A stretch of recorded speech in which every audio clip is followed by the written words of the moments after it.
Good evening, everyone, and welcome to Real Talk with Ellison. And I am Ellison. Listen, if you are on Facebook, please go ahead and hit the like button. If you are on YouTube, please go ahead and subscribe. Hit the subscribe button. Listen, on Real Talk with Ellison, we talk about real issues that impact the community as well as the church because the community is part of our church. So, with that being said, we about to get this show started.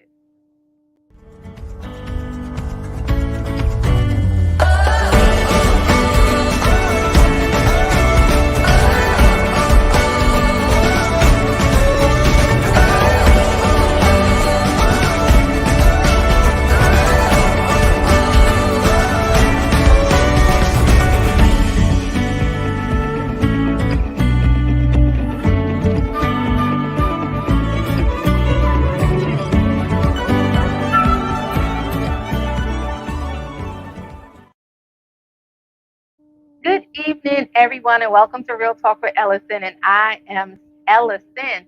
Listen, today we are talking about It Still Hurts, overcoming uninvolved parenting. That's what we are talking about. And good evening to each and every one of you. I see y'all online. Thank you for tuning in. Listen, as Mental Health Awareness Month is coming to an end, just a month, guys, we got to know about mental illness all year long. But as Mental Health Month comes to an end, it is our hopes that people recognize the way mental illness impacts their lives as well as lives as others and their loved ones. I want to throw out this disclaimer out there. If you are feeling triggered or anything like that during the show, please sign off of the show. Please disconnect. Don't continue to watch while you are being triggered. Call a friend, right? If you're still feeling triggered, call the hotline and talk with someone, okay? So I wanted to throw that disclaimer out there. You have the domestic violence phone number at 1-800-799-0723.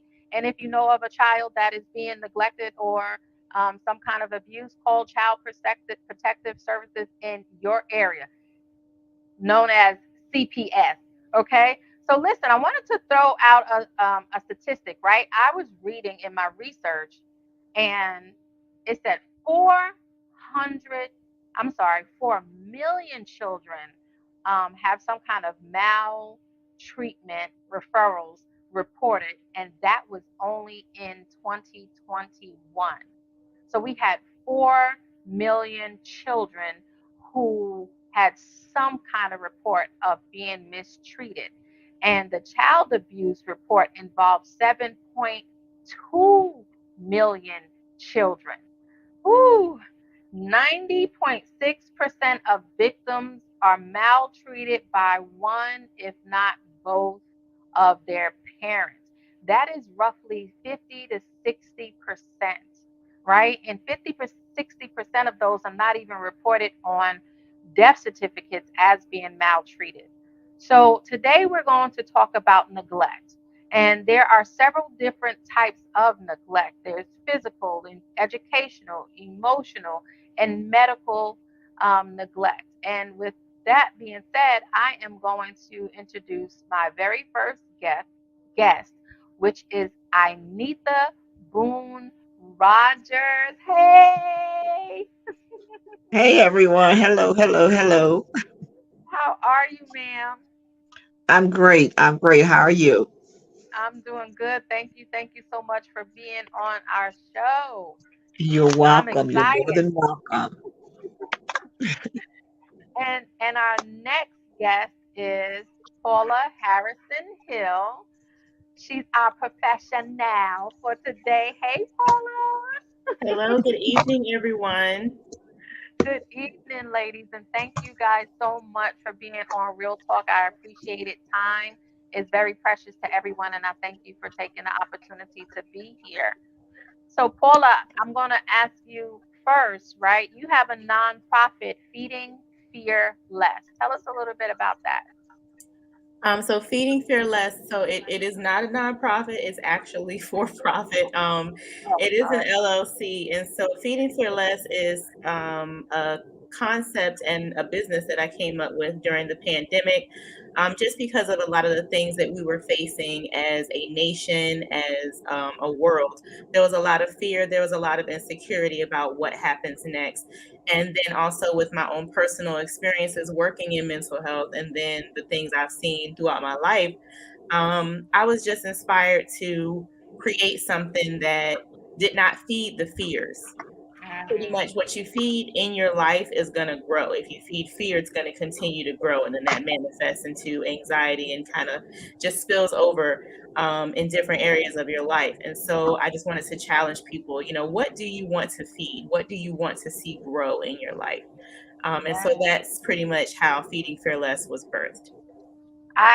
Man, that sounds good right there. That's a whole nother show. So let me correct myself. It is for profit, guys. So we're gonna have to help a sister out at feeding fearless. Okay. So thank you so much for that. So listen, I was reading. I do a lot of research beforehand, right? And Anita, I'm gonna come to you. I was reading where 446,000, almost 447 children are abused, with 76% of them that are neglected. That is a large number. And I want to say this because nowadays we have the gentle parenting and the free range parenting, which allows the child to make their own decisions, and there's no chastisement, and but neglect is different, right? Yes, it is. Yes, So it is. many parents, many parents, I'm not saying all of them, but they unintentionally neglect their children, right? Whether family dynamics play a role in it or their psychological well being. So, Anita, tell us a little bit about your story. Wow. I guess I would start with my neglect. Um, from mine was emotional. Mhm. I was emotionally neglected by my parents. And when I say emotionally neglected, I had everything I needed as a child.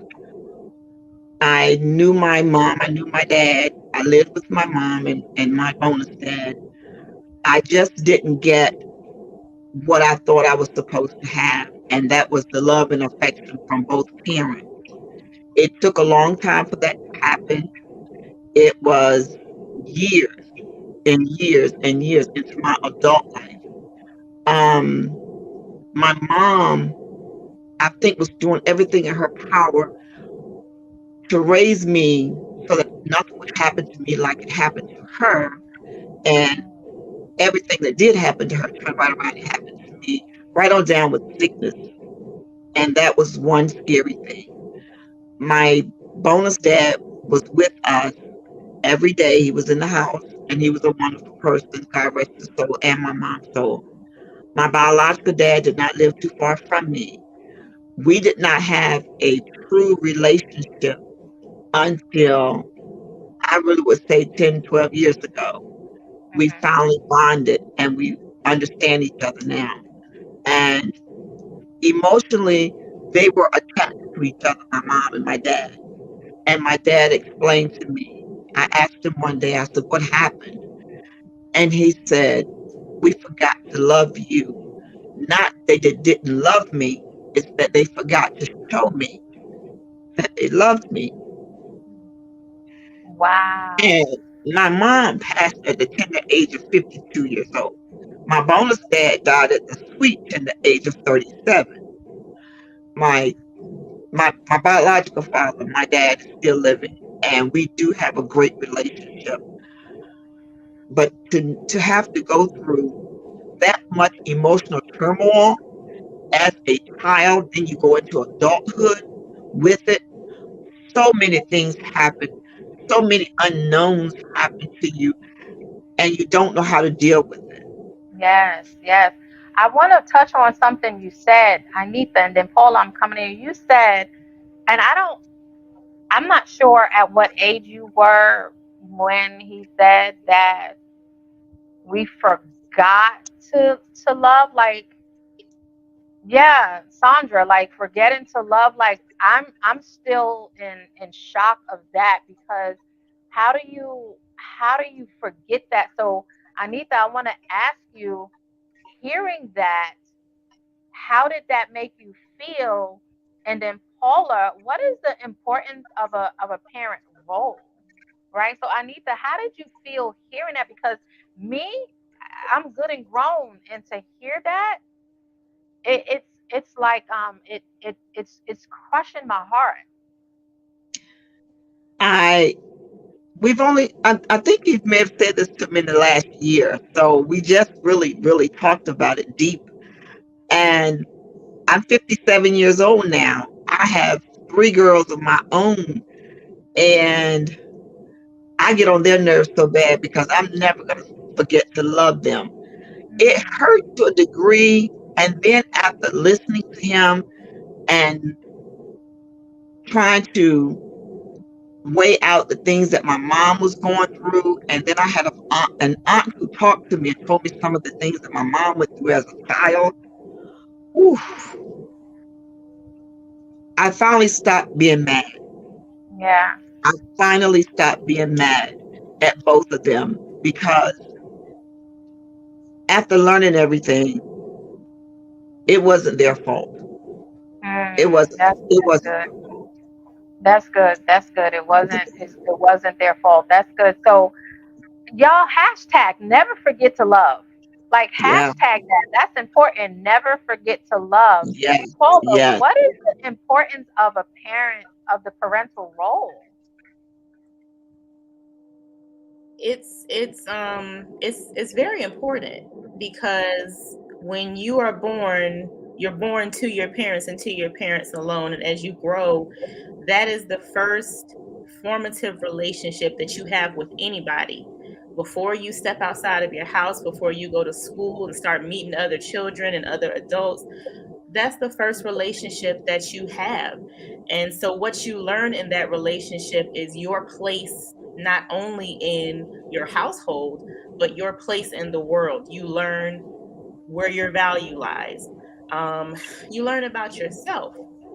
And so, as a child, it's important while you're going through those developmental stages to have the guidance of a parent, Mm-hmm. basically someone to tell you don't go this way, you need to go this way, or someone to give you guidance, someone to listen to. Although I'm sure some of us, even the people watching, as children, we may not have always listened to our parents.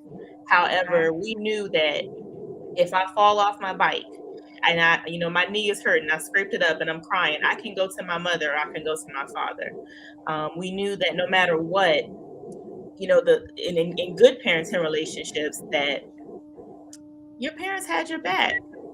Yeah. So not only is a parental relationship important because it teaches you about what relationships are and your place in the world and how you're supposed to move and operate, but it's a place Mm-hmm. of support. Yes. That's good. That's good. So, whew, Father, I am still stuck on that statement, but I promise I'm going to move on. That was just powerful right there. So, neglect, abuse in itself, right, is just horrible. But neglect has the potential to cause great harm, and emotional neglect, like Anita, you were sharing with us, uh, Hmm. it can result in lasting harm, right? So, how do you feel the neglect impacted you? Let's just go through adolescence and stop at that stage of life because there's Hmm. different stages of life. But even through Paula was sharing, like even falling off the bike or different things. How did that neglect that you felt from both parents? How did that impact you through your adolescence? I always wanted to make friends. I always wanted to be able to make friends.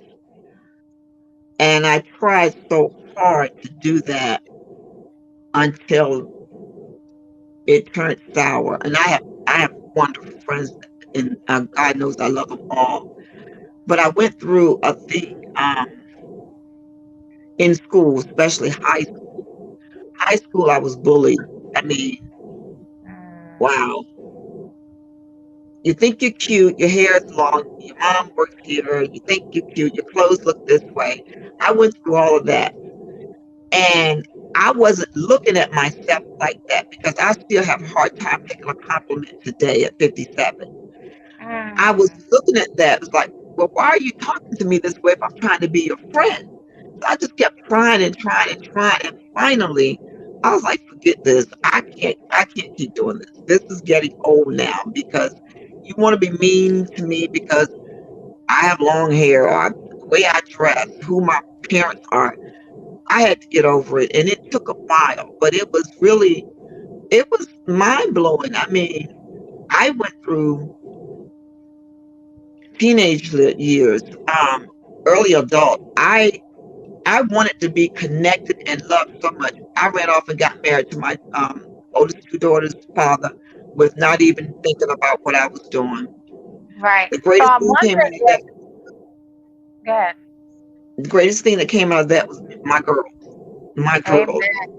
Yeah. Amen. I wonder if that, and I'm gonna go to Paul on this, but I wonder if let me read the comment. Eric said neglect can be very traumatic, and sometimes parents don't even realize they are neglecting their children, which is true. Sometimes they do it unintentionally because I gotta work, I gotta work, I gotta work, I gotta provide, right? But in your case, Anita, you said I married him, we got together, but the emotional neglect can leave people feeling empty, right? You can leave Yes. people feeling Yes. empty, sometimes numb, right? Yes. Woo. Yeah, My sometimes God. numb Yes. because you're chasing a void that you're wishing filled from your parents. So Paula, when you don't have that attention and that love from your parent, how can it hinder a child? Well, it kind of feels like a loss. It feels like you're missing something that you've never really experienced, or you're trying to fill a void. There's, like you said, there's an emptiness there. And uninvolved parenting or parental neglect, it's almost like abandonment. And yes, the parent is working, they're providing, you have clothes, you have shoes, you have food, but like Miss Anita said, her parents said they forgot to love her. That was Mm, also something that was very paramount. Yes, I have nice clothes, my hair is done, I have shoes, and I have food to eat, but I want a connection with you. I'm a right. child, you're all I know. And so when that abandonment, happens repeatedly, it becomes very traumatic. And so what tends to happen is people will internalize it as rejection. Mhm. And you'll believe that either your parents are doing this to you because they don't like you, or Mhm. maybe you'll start to feel like, well, did I do something wrong? You're a child. Yes. All you did, all you did was exist. But Right. if no one's questioning this and no one's giving you a reason to believe otherwise, you may start to believe, well, something's wrong with me. Right. Maybe it's Yes. me. I'm unworthy. I don't Mm. deserve love. And this internalization, unchecked, can eventually turn into just feelings of shame, feelings of being inadequate, and ultimately feeling unlovable. Ooh. Ooh. Ooh. Ooh. Mm. I know my mic is loud, so I'm trying to Woo. keep my mouth low. So Anita, right? I Paula had dropped some nuggets right there, Mm. right? Mm. So Mm. she had dropped some nuggets, yes, Woo. negative cognitions, and Mhm. the Mm. struggle with, I'm sure, trust, um, intimate relationships were impacted, right? Yes. Yes. So, and that's a whole nother ball game because where I should have learned how to love and trust, that trust was broken and the love wasn't given. So now, how can I trust and love someone else And then, the guilt and the shame that probably came with it. How did the relationship or the non-relationship with your parents affect, let's just say friendships and even, intimate relationships? A while. And when I say a while, I am literally talking about um 2011. Mm. 2011. Um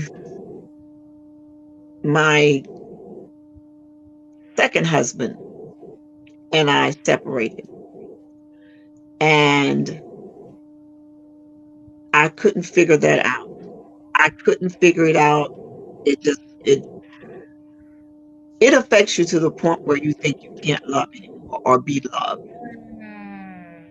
And you don't know which way, you don't know if you're going to accept people coming into your life, which could be anyone, or you can put up a guard so thick and so tall, that wall, that no one can come into your life. Mhm. And a lot of young ladies you hear say, "Oh, I want to marry a guy like my dad." Well, I've never said that. And Mm. I have a wonderful dad and a wonderful bonus dad, but I've never said that. But guess what? I ended up with men just like both of Mm. Yes, and that's powerful that you said that, because at the end of the day, the only role model we've seen was that broken role model, and them. having overcome myself the spirit of abandonment and rejection, I know how powerful it can be, and it does make you feel like, well, who cares about me? Who Hmm. loves me? Hmm. you know so when you said that, that really resonated with me, because for a long time, even with the wonderful husband I have, I could not see that he really, really loved me. And Exactly. you said it was just happening in 2011, Hmm. right? So the impact of parental rejection and abandonment on an individual is long lasting. Am I correct, Paula? Absolutely, absolutely. The Hmm. things that happen in our childhood, we carry well into our teenage years and then into adulthood. Mm, yeah. So, and the powerful thing about that is, unintentionally. Yes. Sometimes, if not careful, and Paula, you correct me if I'm wrong, sometimes unintentionally, we even sabotage good relationships because we don't know any better. Go ahead, Anita. I Yeah. see you. I think Yes, we're we both do. agreeing.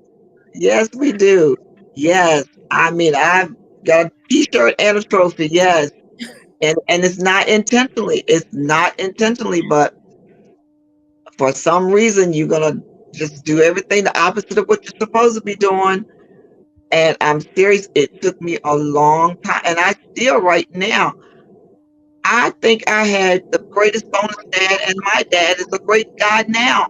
But I'm not looking for anyone like my parents. I'm sorry, I'm not. Not that they were mean, and I don't want anyone to think I had the worst parents in the world, but I just want different. Different. I don't want the same anymore. I want different. And if you don't start thinking differently, renewing that mindset, you're going to constantly do the same thing. Now, I thank God for my morals and standards that my parents instilled in me, but I don't want to do certain things that they did. I didn't treat my children certain ways that my mom treated me, because neither one of my dads have ever disciplined me in any kind of cruel way. My mom, yes, but Mhm. I refuse to do that to my children. So Mm.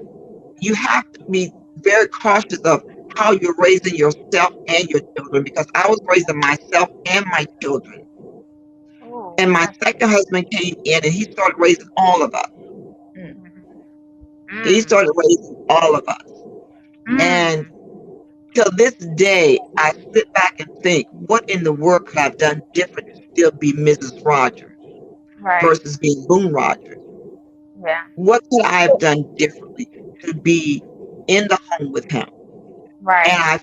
I did figure a lot of things out, but it wasn't all me. It was some of him too. But Right. I was trying to figure out what I could do better. So I make Yeah. sure that when I find these things out, I try not to carry them anywhere else. They need to Hmm. be dumped off, buried, and that's it. And I Right. have any woman or man that's going through, you have to first want to be better. You first want to have to do better. And the only way that's going to happen, you got to want to clear that mindset.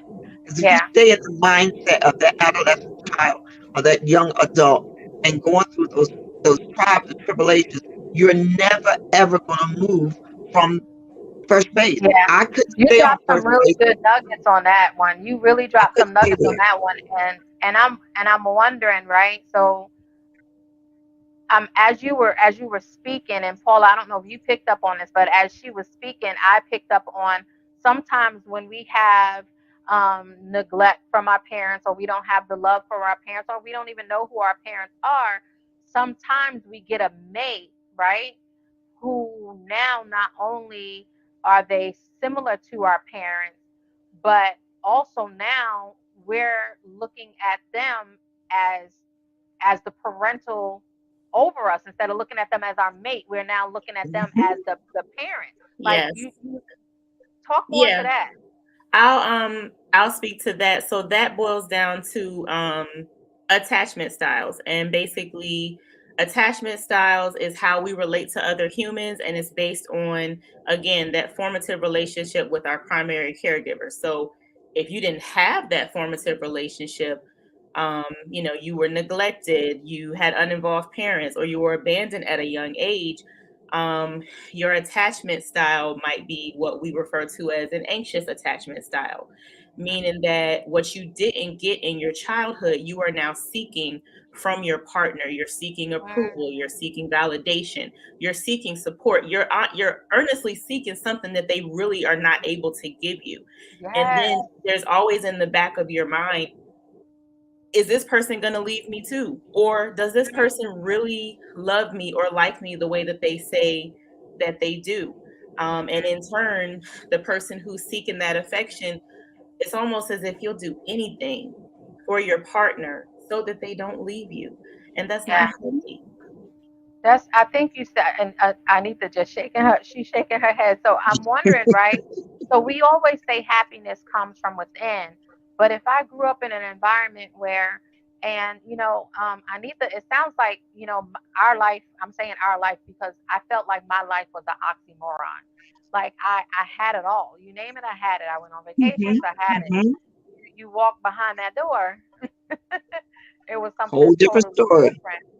So Yes. I'm wondering, we talk about this inner happiness, but if I never knew what that happiness really was as a child, am I now looking for that happiness from my parent and from my mate? Did you look for your happiness in your loved ones, Anita? Yes, definitely. Definitely. I wanted to make everyone happy. I wanted to please the world. I wanted to make sure that everybody was taken care of, everybody was loved. I mean, I just wanted to do it all. And my girls, especially Candace will tell you quick, you can do all that you want to. I'm not doing that. That's not going to happen over here. And she's for real about it. It's not going to happen over there with Candace. Candace going to love you. She will help you. But when it's time for her to go home, she's going home. When it's time for her to turn her phone off, she's turning it off. I know I'm that's different. right. I got to We, keep the we phone need to on, get that answer Candace all spirit. I got to answer all the calls. I got to go check on this one, go check on that one. People And pleasing. finally, yeah, people pleasing. Yes. Yes. And I got tired of people pleasing. I really did. I did. Because I think I wore couple of pair of shoes trying to, walk and please everyone. And I Oh finally am at no. the stage, yeah, that I can please me now. So Paula, is our happiness predicated on our relationships with our parents, or um what does that healing look like so that I can develop and create my own? So your happiness does not have to be predicated on your relationship with your or lack of relationship with your parents if you don't want it to be. Happiness is a choice. Happiness is something that has to be sought. And it's not going to be found in another person. Another person can't give you your happiness. They can give you theirs, but when they leave, it's still theirs. You need to find your own happiness. And so, even if your relationship with your parents was hurtful, it does not necessarily dictate the future. And you seek that happiness by seeking healing. Mhm. And that healing process is not pretty. I think Ooh, social media and maybe just Hallmark movies, Lifetime, whatever, they've painted the process of healing as this rebirth, and when you come out everything is changed, and the people who've hurt you, they've had a change of heart. A lot of times it looks nothing like that. You change, the situation has not changed, the past has not changed, and these people that may have hurt you, they're still who they are. Yeah. But yeah. what changes in you is your countenance, your attitude, and your perspective about what happened to you. Mhm. The Yeah. purpose of seeking that healing so you can get happiness is to just be able to gradually forgive what happened and move past these events. Yeah. The past may always be a memory, it's always going to be there, but Yeah. its impact will not hurt you as much as it did in the beginning once you heal. It's like when you cut yourself. There's a big scar, there might be blood, and it's going to take some time before your skin patches itself back up. That's right. And even once that cut is healed, there's going to be a scar. So there's going to be a reminder that this happened to me. But the perspective should be, I lived through this, I overcame this. That's right. That's right. That listen, that's why we here on Real Talk talking about shh. It's time to stop the shh. It's Right. time to speak so that we can heal, Yeah, right? Feel, deal, and heal. But it doesn't mean because sometimes, like you were saying, if you do have that scar, it doesn't mean that sometimes you don't touch it, it don't hurt. It yeah, doesn't mean that we won't have a trigger. We don't know. If we knew what the trigger would look like, we would avoid the trigger, right? It doesn't mean all of that, but at the same time, we have to want to do different. And yes, Anita, I think I heard you say something about that because if not careful, the way we are treated can go over into how we treat our children, right? Mm-hmm. But you want it different. Definitely. Excuse me. I definitely had to have different. If Mhm. not, my world would be in chaos Mm. because my mom, what I realized over the years is that after finding out some of the things that happened to her, I figured out that's why she was living in so much chaos in her mind. And it trickled down to me being the first child, two girls, me and my sister. And I was the timid one, the quiet one. I didn't I didn't know how to talk to her. Um, there was no such thing as talking, honestly. Yeah. You just took the whipping or the punishment and whatever she said, that was it. And don't ask I why. don't ask why. No, because if you do, you can get it worse. mm, You, I just had to. I think you I'm gave us all serious. the flashback. Hold on. Yeah, you're gonna get it worse. And for the longest time, I thought she hated me. I said, "My God, this woman hates me." Mm. If there's a picture that Candace has, and the three of us, my mom when she was, I think, 19, Candace in her early 20s, and I think um 30s for me, late 30s, early 40s, and we look like triplets on the picture, honestly. And for the longest time, and this is no lie, if I walked by the mirror, I would cry and pray and ask God to change my look because Mm. I looked so much like my mom. I didn't want to be like my mom. And my cousin brother came over one night and Candace was with him. And I don't know what he said to me, but whatever my response was, He looked at me. He said, "You're just like Aunt Mary. You're just like Aunt Mary." Oh, Or when wow. he said, I tried to talk myself out of that. I didn't want to like fall apart in front of them. And Candace said, "Yeah, mom, you sounded just like grandma, like my mom." When they left, So, oh my wow. God, I don't know I can't even remember what the conversation was, but I remember him saying that. Mm. I started standing in the mirror and I started denouncing everything about my mom. I was not going to have it. I was rebuking everything, everything. And I'm telling you, I did that up until a couple of years ago. And Yeah. finally, God set me down and He told me I could cry, I could scream, lay her out, say whatever I had to say to Him. Just give it to God and He would make a difference. If I had Yeah. not have did that, I would have been crazy. Let me Yeah. tell you something. Finding out that you have multiple sclerosis, your mother dying, your grandmother dying, all this is in a year and 18, this is 18 months. Ooh. And Jesus. then you're losing your home. And then a few years go by, you're losing another home and a husband. Your children are grown by now, but all this is happening at one time. I mean, Yeah. coming from every which way. If you Yeah. do not stop and ask God for help, That's you're going right. to lose your mind. I Yeah. got so tired of crying. I got so tired of walking and just being me. The kids didn't even know what I was going through. Mm-hmm. I was about to lose my mind, Mm. all Wow. because I couldn't release my mom and the things that had went on.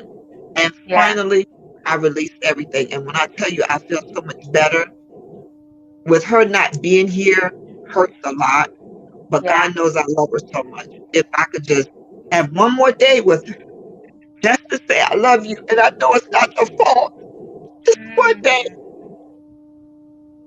just to say it's not your fault. I understand because when they explained to me what happened to her, she was trying to protect me and my sister so that things wouldn't happen to her, and it happened anyway to me. And I know she took that with her because I did tell her what it was before she passed. Mm. So it was a lot. But you It is. gotta It want to sounds change. like a lot. You Sounds like gotta a want lot. to I change. thank God. Thank God that you know Him. Thank God for Yes. a relationship with Him, because I tell you what, we can go to counseling. Even Scripture says, "Seek wise counsel." But for us to Right. be whole, we have to make sure that we are whole mentally, emotionally, as well as physically. And so and I seen a comment that I think Adrian has said, and I was going to comment on that as well, where we pick up habits. And I remember me not wanting, she said, our parents are our first teachers. We pick up things without realizing Hmm. it, the good, the bad, and the ugly. Yep. And I had so much animosity towards my mother at one point that whatever it was, whatever it took for me not to be like her, I was. And as I started getting older, I realized, man, I eat in certain characteristics, and and at first I was really upset by it, but I've learned to take on the good Hmm. of my mother and denounce, and I do a thing with women, and it says, I am not my mother, I'm not my abuse, I am not, whatever it is you need to denounce, you denounce it. I am not. And it sounds like for forgiveness, right, is huge. And Paul, I want you to speak to it, and then Anita, I'm coming to you. Forgiveness is huge because I too had to understand my mother, and like many of us, I'm sure, did what they could with the best that they could at the time. Mm-hmm. Some of the situations I still don't understand, but it's not for me to understand. That was their situation.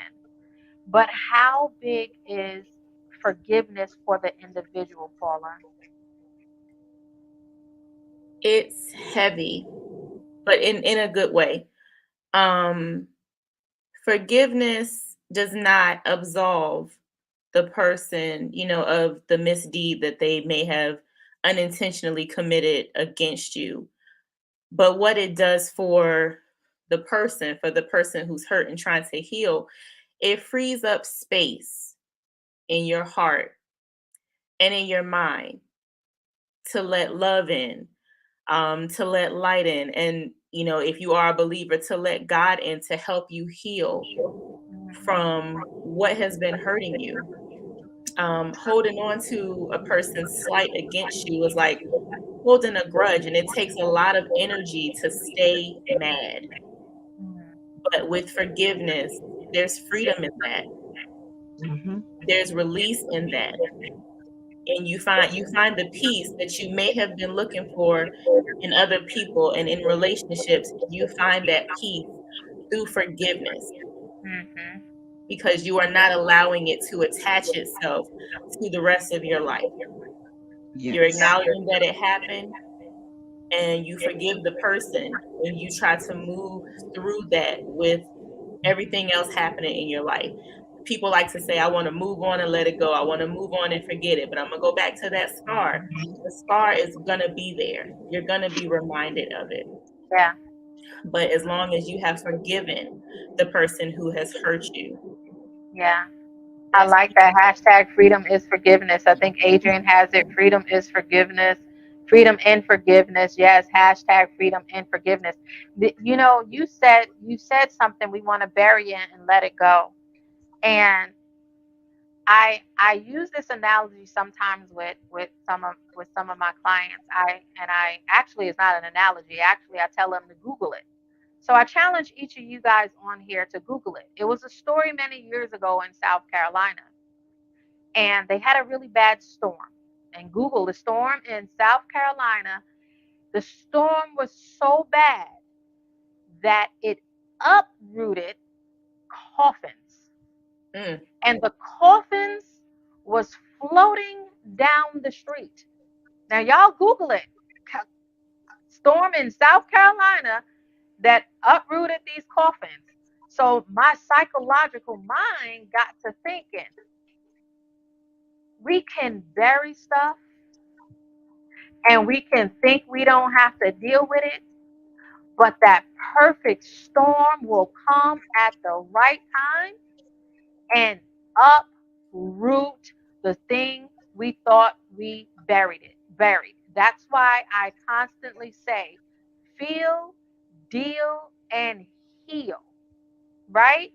Feel, deal, and heal. Because if you bury it, it's the perfect storm will come along and it'll come right up. Feel hashtag feel, deal, and heal. So Anita, how did you find no, there was I well, Sandra, I didn't know about that storm. The storm I'm talking about, I think happened in 2015 or maybe something like that. I don't know. But man, if it happened in North Carolina, my gosh, there's another one. So there's proof that no matter how far and how deep we bury stuff, the right the right thing will come up and bring it all back for us. It'll come Mm-hmm. flooding back in us. And this is why the true forgiveness, and I don't want to go into my start preaching. So Anita, you tell us, when did you find true forgiveness?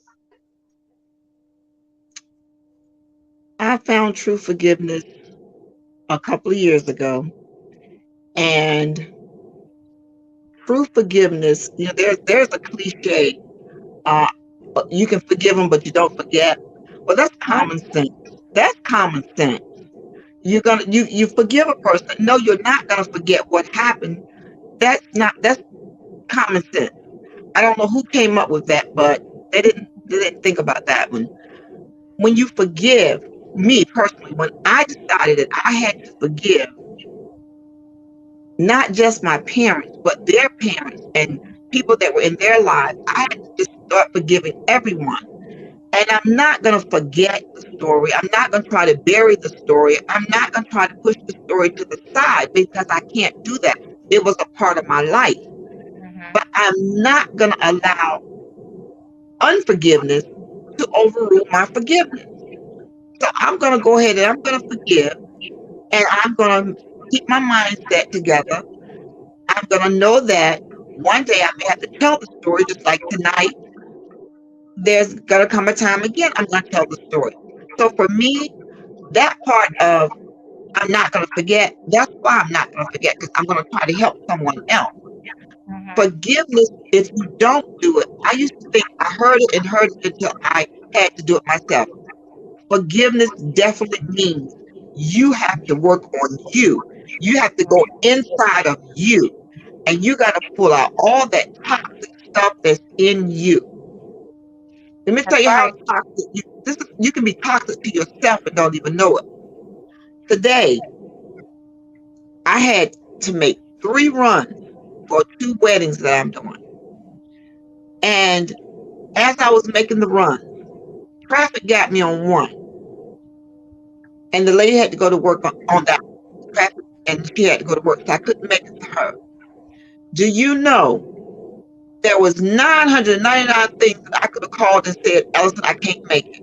Ellison, I can't do the show tonight. Ellison, I can't do the show. And I stopped. I'm glad I was at the stoplight because I had to rebuke that enemy because that's what that was. He was coming up against me because I kept saying, I'm going to tell this story. And Ellison, this is the first time that I've gone this in depth is on your show. Amen. Thank you, Jesus. And there's deeper that I shared with you. But I can't just forgive and, oh, but I'm not going to forget. No, I'm not going to forget. I can't just forgive and say, oh, well, I'm going on because it's done now. No, it's not done. It's just like the storm and the coffins. And just like Paula said, you have to make sure that you forgive yourself and know that it's not going away. The scar is going to be there. And the scar should remind you that you made it. That's why when Candace put you survived, I hashtag I Yes. survived, because our scars are invisible to, to the naked eye. Mm-hmm. And that's because we keep them hidden inside of our heart and our mind. Mm-hmm. And if you think about it, nothing on you is going to work if your heart isn't working. And if your heart is working and your mind is messed up, you else going to be in the crazy house, jail, or somebody going to put you somewhere you don't need to be. So remember, the mind and the heart has to forgive Mm-hmm. They Yeah. together. gotta be aligned. They got to be That's right. lined. They have to be in sync with each other because without the heart, the mind can't do anything.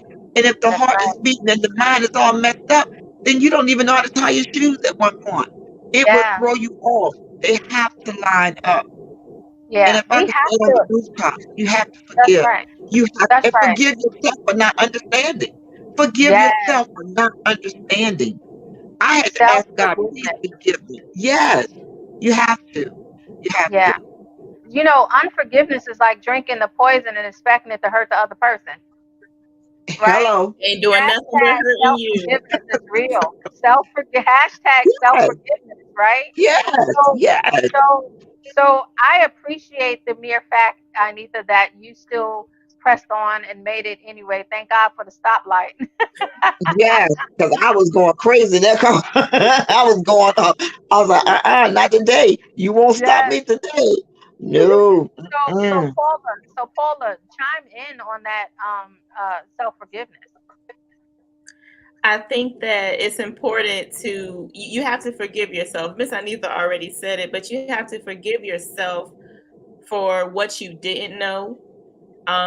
You have to forgive yourself as you're going through the healing process, because just because you've decided in your mind, oh, I'm going to work on healing myself from these past hurts, things are still going to come to distract you. Things are still going to show up that you may not be expecting, and you may respond in the old way. You may respond in an unhealed way. And so it's important to know that just because you're on a healing journey, it doesn't mean that you're going to do everything right the first time. But what's important is that you continue. If you make the mistake, you acknowledge it. You forgive yourself, you dust yourself off, and you start over again. Yeah, So I you want to don't have address to forgive as a person, Candace but comment you too. still have to forgive. You have to forgive yourself for the things you didn't know, the things you did know, and you still, committed. You just That's have right. you have to be honest about who you are while you're on that healing journey. Yes, yes. Accept who you are. Anita said, I don't know who came up with that statement about forgiveness. Probably that same raggedy person that came up with sticks and stones may break my bones, but words never hurt me. Probably Yeah. that person, And that's a because lie. and Yeah. come on, words last longer. They Yes. last longer, right? So Yeah. I don't know who said that. I know some people say when they get to heaven they're gonna ask God about Adam and Eve. I want to talk to the person that came up with them statements right there. Yeah. So, but I wanna address Candace's statement really quickly before we go. She said that when she decided to forgive her dad, it was the hardest thing ever. She said, I went in knowing I was doing it for me and not expecting an explanation in return, right? She wasn't going to carry the weight. Not only not expecting an explanation, but we have to understand we can't expect anything because they might not believe that they did anything wrong, right? And Absolutely. they may think that it's your problem, and Yeah. it's not me. It was your fault. So when we go Hmm. in, it's not the people. Am I right, Paula? It's not the Yeah. people that let you down, it's the expectations of Yes. them that let you down. Yeah. Yes, it's just like that example I, illustrated of the commercial idea of what forgiveness and healing looks like. You think everybody's gonna, come to agreement. Oh, I was wrong. Oh, I was wrong. I forgive you. Everything is sunshine and rainbows and roses. And I remember in my own life, I had a situation where I could see where a person played a part in some hurts that happened to me. And when I brought it up to them, they said, I am not going to let you blame me for your problems. Mm, And I learned that lesson that day. It took a while to like for it to stick, but I learned the lesson like, okay, this is about me. mhm. If I want to feel better, I have to worry about how this is affecting me. I cannot be pressed about whether or not this person feels bad for what they did to me. Yeah, and you're right about that because most people they don't want to talk about what they did wrong. They just want to talk about how you reacted. Exactly. Okay, well, Yep. I'm reacting this way because of what you're doing, but at the end of the day, we have to identify that we still have a choice. And now that we know better, we can do better. Once Yes. we feel, deal, and heal, and this Adrian has said it best, it's time to reach back. And that's why I'm grateful for each of you that comes on Real Talk because that is exactly what we're doing. By using our voice, we are reaching back and we are helping others, even if it's but one, to say, hey, you have a voice, your voice matters, you are heard, you have help. There is a support system out there, right? So that's why I'm grateful for you guys for coming on. And I know Jeanette had said something about we have to pray for our children, and we do, because Yes. we talked about the emotional neglect, we talked about the emptiness, we talked about the feeling of abandonment and rejection. But what we didn't talk about was the fact that, and I read this in my research, that children who experience some kind of abuse or neglect are approximately 9 times more likely to become involved in some kind of criminal activity. Mm. And the first thing we want to say is they're bad and they want to do all of this other stuff. But you know what? What's going on with that child? What's going on in the household? Now, granted, some of these kids are growing up in wonderful households, but still choosing to join the wrong crowd. But 9 out of 10 times, what is really happening?